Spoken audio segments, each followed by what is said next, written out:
ইসলামপুর থানার ছয়ঘরিয়া নিখোঁজ নাবালকের পরিবারের সদস্যরা ও গ্রামবাসীরা ইসলামপুর থানার সামনে এসে ধর্নায় বসে পড়েন। নিখোঁজ নাবালকের মা এবং বাবা থানার মূল গেটের সামনে বসে পড়েন এবং তাদের দাবি তাদের সন্তানকে খুঁজে দিতে হবে। তারা বলছেন, আজ বেশ কিছুদিন অতিক্রান্ত নিখোঁজ নাবালকের কোনো খোঁজ নেই। তারা চাইছেন তাদের সন্তানকে তাদের ফিরে পেতে। নিখোঁজ নাবালকের মা সামনে থাকা পুলিশ আধিকারিকদের পা ধরে তাদের কাছে আবেদন করতে থাকে তার নিখোঁজ সন্তানকে তারা যাতে ফিরে পান। অপরদিকে পরিবারের সদস্য ও গ্রামবাসীরা ইসলামপুর থানার আইসির সঙ্গে দেখা করতে যান।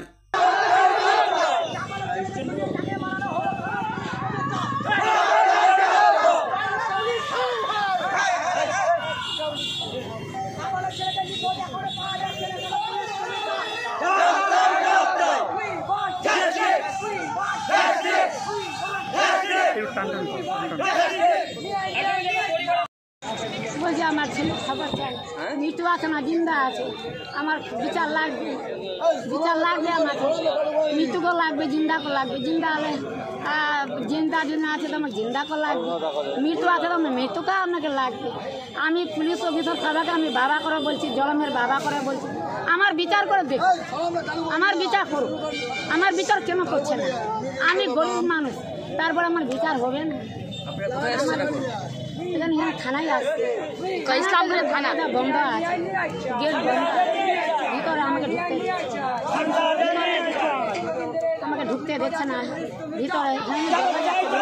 কতক্ষণ থাকবেন? যখন থেকে আমার বাবা আমার কোনো একটা বিচার করবে না তখন থেকে শুয়ে থাকবো। আমার বিচার আমার বাবা যদি বলে কেন মা তোমার বিচার করবো, তোমার মনে চাপ পড়েছে, ওই জন্য এখন পুলিশ কোনো কাজ করছে না, পুলিশ কথাই শুনছে না এখন। তারপরে এখন কি চাইছেন? এখন আমার বাড়িতে এটাও মারে না, কি মৃত্যু হয়েছে, কি হচ্ছে কি না হয়েছে কোনো খবর নাই পুলিশের এখানে মানে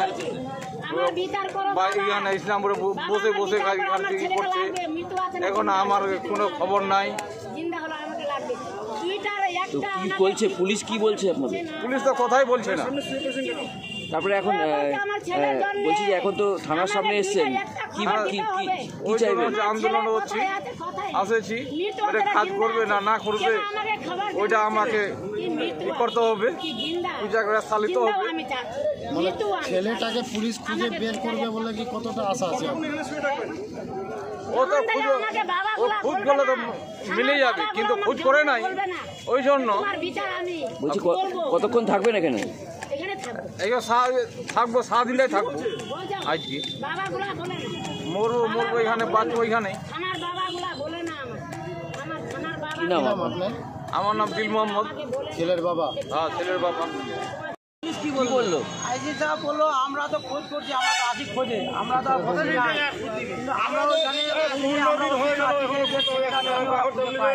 তারপর আমরা বললাম স্যার দেখো আমরা এতদিন কতদিন থাকবো, মা বাবা অসুস্থ, এখন ঠিক নাই, কবে তোর মা চলে যাবে ওরা মনে নাই।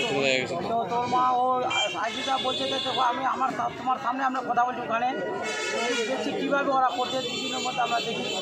আমরা টাইম নিচ্ছি। কমপ্লেন তো আপনারা রবীন্দ্রনগর থানায় করছিলেন? হ্যাঁ, থানায় করছিলাম তো। রবীন্দ্রনগর থানার পুলিশ কি করছে তাহলে? স্যার ওইটা তো স্যারকে বললাম ওটা করছে কি, তো স্যার বলছে আমি কথা বলছি ওনার সঙ্গে, তারপর তোমাকে ওটা এখন যাইছি, আর আমরা বলবো কি ওখানে। এখন কি বললো আপনারা, এখন কি আশ্বাস করেন? স্যার এটাই বলছে আপনার অস্বাস্থ্য কী দিয়েছে, বলছে আপনি এখানে থাকলে কি আপনার অস্বাস্থ্য মিটবে? তাহলে আপনারা কি রবীন্দ্রনগর বা পুলিশের যে আরও আধিকারিক কথা বলবেন বড় উচ্চেস করে আমরা করবো স্যার, আমরা না পারলে তো আমাকে বলতে হবে স্যার, ওখানে আমরা কথা বলবো যে কী হচ্ছে না হচ্ছে। আমাদের ছেলেটা আমরা খুঁজে আসতে 15-16 দিন হয়ে গেল, এখন আমরা খোঁজ খবর পাইনি। রবীন্দ্রনগর থানার পুলিশের সাথে কথা বলবেন? কার সঙ্গে কথা বলবেন? কোথায় কথা বলবেন? আমি পুরো ওখানে আইছি স্যারের সামনে কথা বলবো। কোথায়? ওই রবীন্দ্রনাথ থানাতে। আচ্ছা, ওখানে যাবো, আমরা যাই কথা বলবো ওনার সঙ্গে, কী ব্যাপার আছে, কেন আসামিগুলো ধরা। ধরা পড়ছে। আজকে তো এখানে আন্দোলন করলেন, হ্যাঁ, ওখানেও কি কোনো আন্দোলন করবেন? ওখানে আমরা যত পর্যন্ত আমরা ছেলে পাবো না তত পর্যন্ত আমরা আন্দোলন করবো। ওখানেও যা করবো আমরা এখানেও করবো। আমাদের পুলিশ প্রশাসন আমাদের আছে, আমরা বলবো ওনাকে আমার বাচ্চাগুলো আমরা বের করে দাও। যে যাই আছে, মরা আছে, মৃত আছে, জিন্দা আছে, যা যা একটা আস্থা তো আমাকে দিতে হবে, নাহলে আমাদের ছেলে কতদিন আমরা এখন থাকবো। আমাদের ব্যাপার হলো এটা। বলছি যে আরো একজন আসামি ধরতে বাকি আছে। একজন আসামি ধরতে বাকি আছে, ওনাকে স্যারকে বললাম যে এরকম এই আসামিটা তো এখনো ধোলা যাচ্ছে না কেন, কথা আমরা তো খুঁজছি, আমরা তো পাই না। বলছি ঠিক আছে, আপনারা দেখুন, আপনারা আমরা তো দেখছি। ফারুক নামে ফারুক, ওর দাদা, ওটা বড় মেন মাস্টারম্যান হলো উনি যা কিছু করছে ওনার করেই সবগুলো হয়েছে। রাজনৈতিক দলের নেতা নাকি? রাজনৈতিক দলেরই নেতা, আমাদেরই সব টিএমসির নেতা ছিল, সব ওইভাবে করছে। এটা কিন্তু আমাদের ভালো লাগলো না। আপনাদের ওখানে কোনো গোষ্ঠীদ্বন্দ্ব আছে নাকি? আমাদের কই গোষ্ঠীদ্বন্দ্ব না তো, ওখানে কার লোক? ও তো জন্মেই ছিল, আমাদেরই লোক ছিল। ওটা তো বলে ভাই, ওটা বললে আপনার যে অন্য জলে ছিল, আবার চৌধুরী সাহেবেরই লোক ছিল, আমাদের ছিল। এটা আমরা ওদেরকেও বললাম যেগুলো আমাদের করণীয় সেগুলো আমরা করছি। আমরা এটা সিআইডিও দেখছে, সিআইডি মিশন পার্সনগুলোও দেখছে, ওখানকার ডিআইজি সাহেবও দেখছেন এই পার্সোনাল ব্যাপারটা। আর আমার থেকে যে সাহায্যগুলো করছেন একটা ইনফরমেশন ছিল আমরা ভেরিফাই করছি। এবার যতক্ষণ না বাচ্চা উঠে যায় ততক্ষণ এই ভালো কথার কোনো ভ্যালু নেই। বাচ্চাটা উদ্ধার করতে চেষ্টা করছি, এবার চেষ্টা থামতে থাকছে না, এবার উদ্ধার হচ্ছে না আমাদের কপাল। তাও তো টাইম দিতে হবে, কতক্ষণ টাইম লাগবে?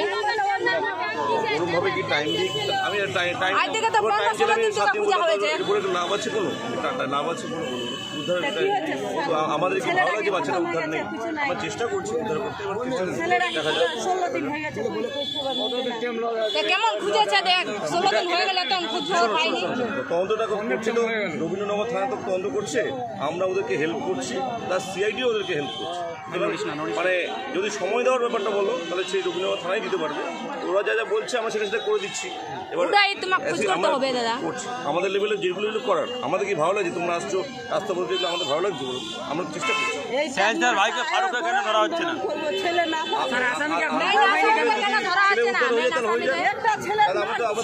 ফারুককে এখনো কেন ধরা হয়নি স্যার? আন্দোলন করলে কি ছেলে উঠতে হবে? আমাদের সবাই চেষ্টা করতে হবে। আসামি এখনো ধরা হচ্ছে না, ফারুককে কেন ধরা হয়নি? ওই থানা বুঝতে হবে, ওই থানা